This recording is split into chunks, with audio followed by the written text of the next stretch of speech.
that now here in Malta, the family and many people are asking for a public inquiry to find out whether the murder should have been prevented. But let me tell you, that is not enough for all of us, not just here in Malta, but throughout Europe.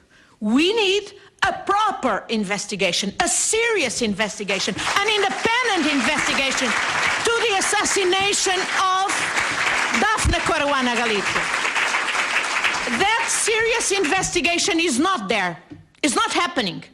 Let's not fool ourselves. Very crucial people that should have been interrogated, like Minister Cardona, who witnesses have seen drinking and talking to the